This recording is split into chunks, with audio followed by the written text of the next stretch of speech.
Michael Myers has one of the most mysterious and unexplained origins. He has superhuman strength, he can survive fatal injuries, and he can seemingly appear and disappear at will. And all this seems to have no real direct explanation. They try and explain it, only saying that Michael is pure evil, but I think there's a better explanation right in front of us. The Halloween movies are divided into 3 separate groups.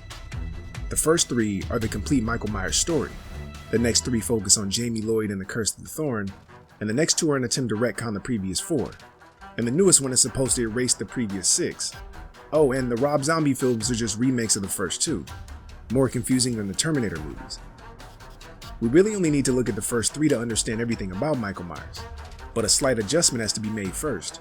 The original Halloween is the first movie in the series, but not the first movie in the story. I'm betting that most of you have never even seen Part 3. After all, every critic, reviewer, and horror aficionado has written it off as some deviation from the Michael Myers story. Halloween 3 is absolutely part of the story, and key to explaining Michael's powers.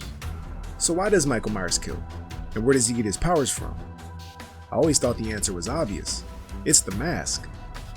As far as we know, he's a perfect patient in the hospital. In many ways, he was the ideal patient. He didn't talk, he didn't cry, he didn't even move.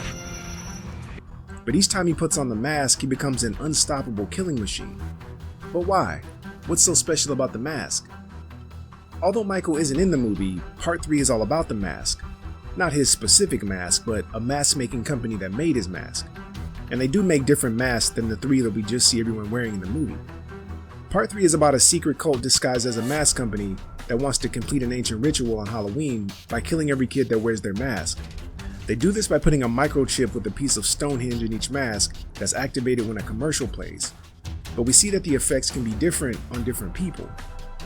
This kid turns into bugs, this lady gets horribly disfigured by a laser, and the leader of the cult turns into a snowman before he disappears. Michael responded differently too. He bonded with the magical power through the chip in the mask.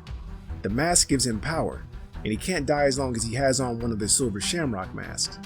We never see him injured without it on, but I would imagine if he's killed without the mask, he dies permanently. And I know at least one of you is going to mention that they were watching the Halloween movie on TV in the 3rd movie. That means that it can't be part of the Michael Myers story. Michael didn't make his mask. He got it from a store. That means that the mask was based on something. We even see a kid dressed exactly like him in the 2nd movie. What are the odds that a person would pick that costume completely out of his own imagination? Maybe they're both dressed like a character from a movie. The mask explains his powers, but why does he kill people? The night Michael escapes, his psychiatrist Dr. Loomis and a female nurse come to pick him up so he can appear in court the next day. Dr. Loomis leaves the nurse alone and Michael steals the car and drives off. If Loomis thinks Michael is dangerous, why bring a person who couldn't help restrain him if something went wrong? It seems like this was all part of Loomis's plan. A psychiatrist obsessed with his patient and desperate to prove that he's evil.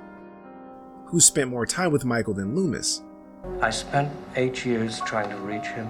How did he learn to drive a car? He's been in a psych hospital since he was 6 years old. Loomis is the only one that could have taught him. Who else would have a reason to teach him a skill that he could use to escape? If Michael hasn't spoken or tried to attack anyone in 15 years, why is Loomis so sure that he's evil? Watched him for 15 years, sitting in a room, staring at a wall. What has he done since 6 years old? For 15 years, sitting in a room, staring at a wall. How does he know that Halloween has any significance? He hasn't spoken a word in 15 years. How does he know so much about Michael if he hasn't spoken or responded? No conscience, no understanding, and even the most rudimentary sense of good or evil, right or wrong. How does Loomis know this?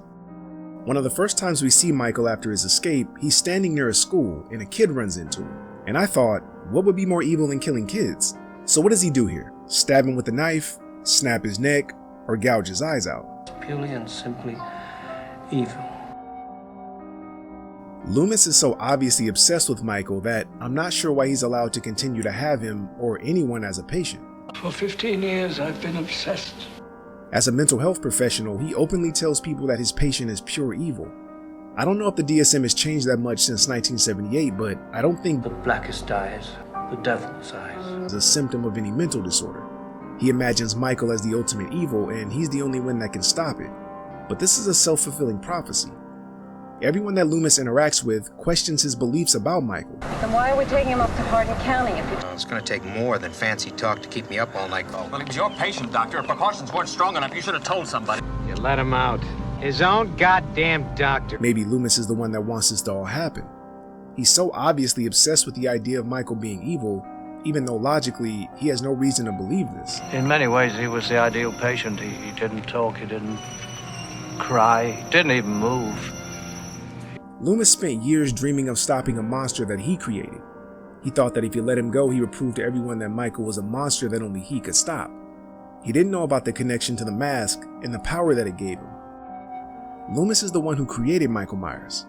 Obsessed with the idea that a child was pure evil, so he repeated that over and over until Michael started to believe that he was evil. He was conditioned for 15 years to believe that he was a killer. Loomis forced him to relive the night he killed his sister so many times until it was the only thing he can think of. Dress up on Halloween and kill. This force, this thing that lived inside of him, too deadly, cruel to imagine sight. Blackest eyes, eye for death, the devil's eyes.